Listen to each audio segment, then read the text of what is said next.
if you're kind of fed up with all the watercolor courses that you took and it didn't bring any value to you, in this video I'm going to share with you one trick that changed everything for me.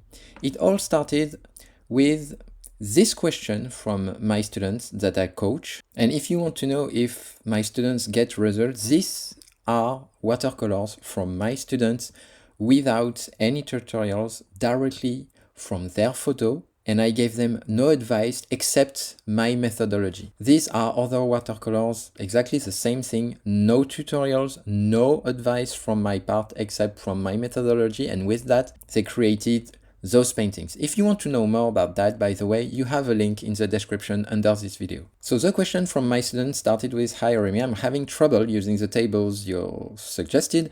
I've never worked with me." It's in French because I teach in French, but I translated it in English so that you understand. I recognize they're interesting, but they're blocking me. What should I do? What question should I ask myself? And this is exactly the issue that we encounter when we take one watercolor course. Maybe it's an online course, another one it's a course in your town, another one it's a workshop with a famous artist. It may help you in the short term because it allows you to take action and then create something that you can be proud of. But in the end, what's really left after the workshop, after the course? What can you really bring back to your own practice? And this is the real question. And the way I answered my student here is, I've never took any watercolor course in my life. However, I kind of struggle into making YouTube video just like this one because I'm not at ease with English. I have a terrible accent. I don't know if I am understandable. So that kind of stuff, it blocks me a lot. And I decided, the way I answered her is, okay, I decided to go for a YouTube course, how to make YouTube videos and how to launch your YouTube channel.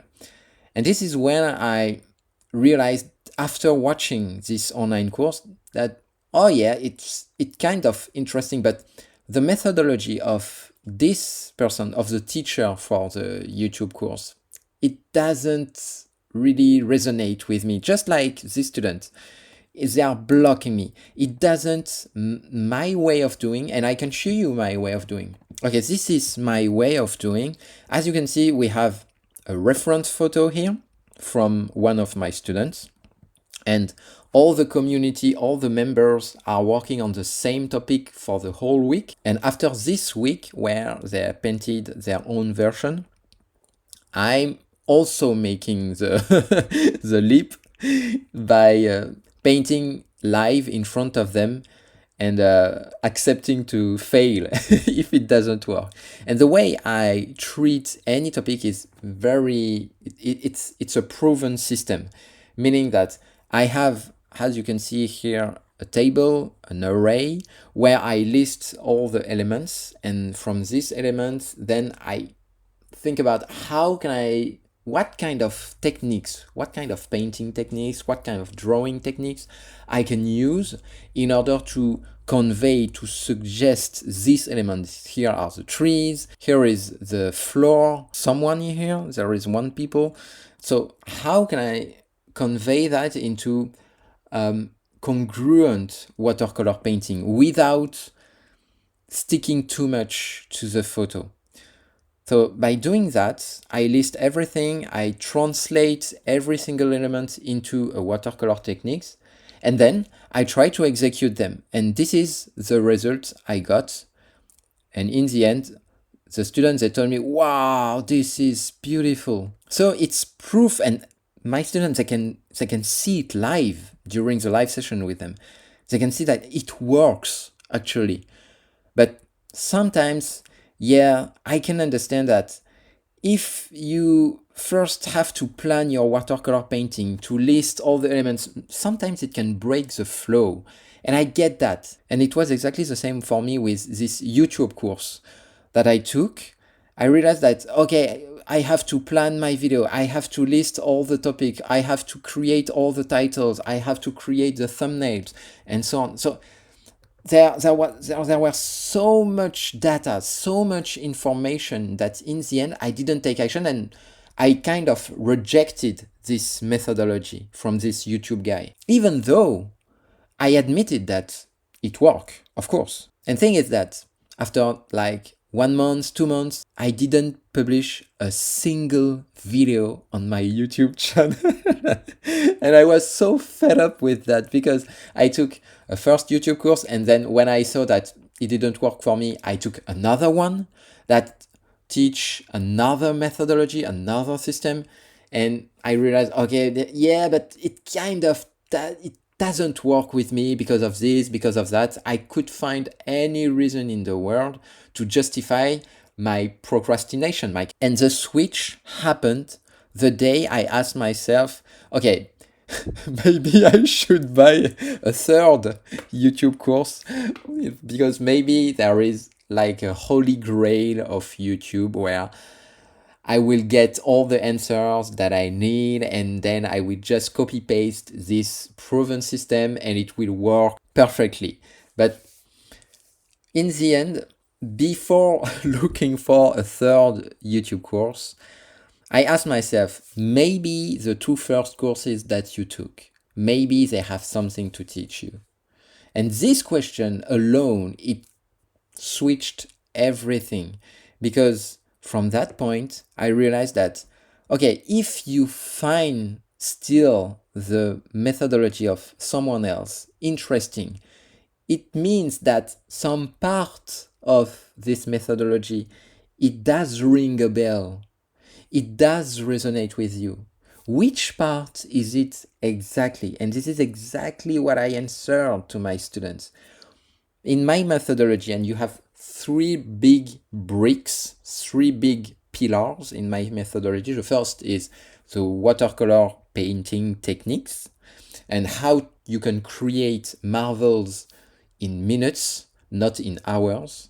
The second one, the second pillar, is about how you can grasp the soul and the essence of a topic in minutes, not in hours, without sticking too much into the details. And the third pillar, after you master the first two, is how you can create your own paintings based on your own photos without any tutorials. And this is exactly the answer. This is the methodology that I use.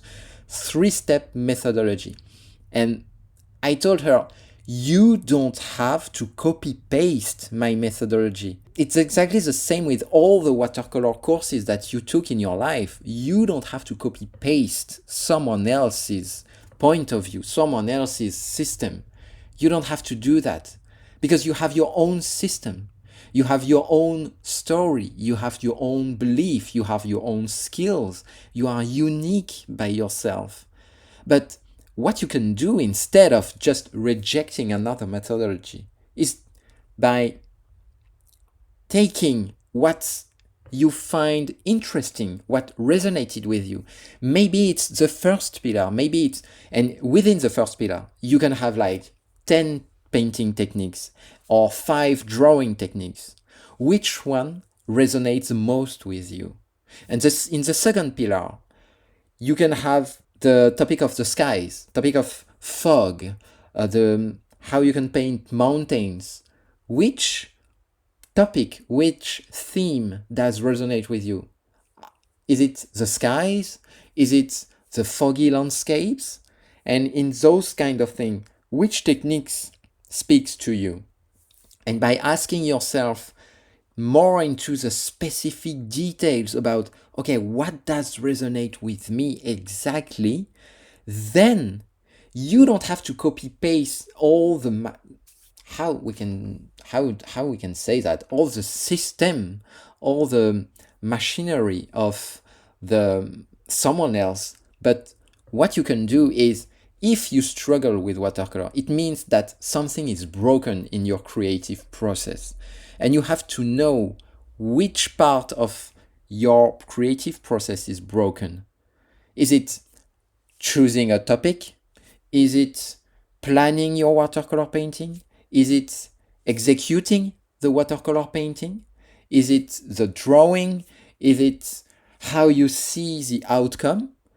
You can see that there are many steps where you can paint a watercolor painting, and all these little elements, each one of them can break.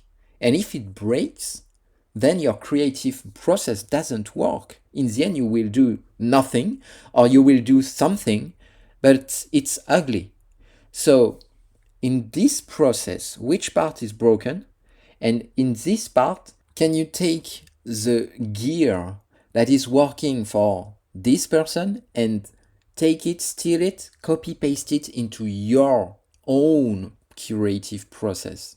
And by doing so, you will not have a binary thinking like, okay, this watercolor course, it doesn't work, or this watercolor course is marvelous, it's working like a charm. Because in the end, the answer is not right or wrong, it's in between. And by knowing that, you stop trying to replace all your creative process, but instead, you will replace some part of it, just a few parts, or just maybe it's not the same thing, the same block, the same brick from these other people, but it's just part of this little brick.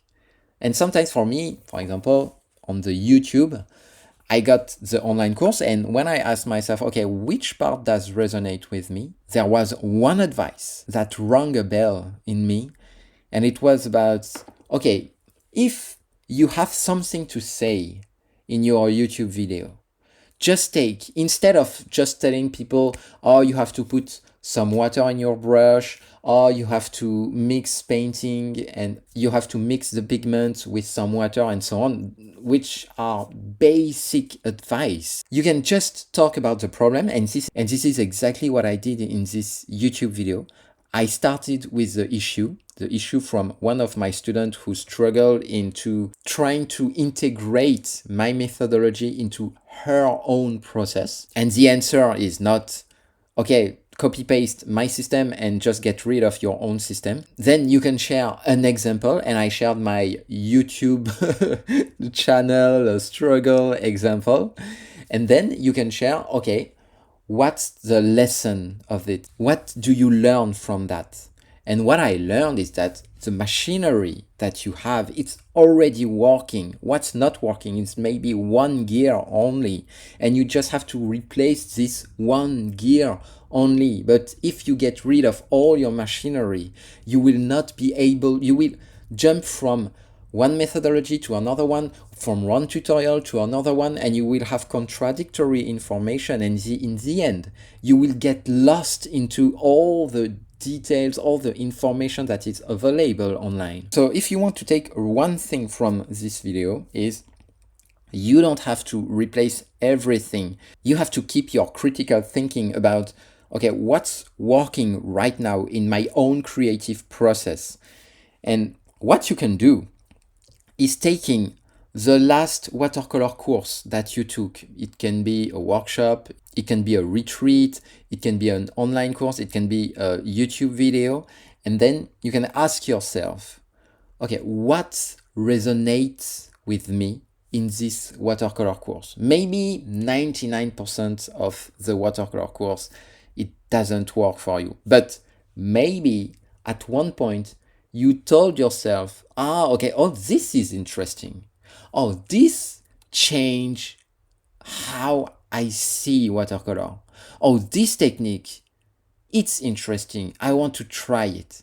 And by just taking this part of the watercolor course, it will be 10 times more useful by doing so, instead of just get rid of this watercolor course that you already paid, basically. And when you look at your own practice like that, first, you don't feel guilty anymore about your own creative process because you have your own one. And I have mine because I don't like painting my own photo. That's why in my creative process, I take some photo from my students. It's not mine because it's so much easier for me to paint from their own photo. I don't know why, Maybe it's an ego thing, or I don't know, but and especially it helps them, it helps my students a lot more because I don't bring my photo.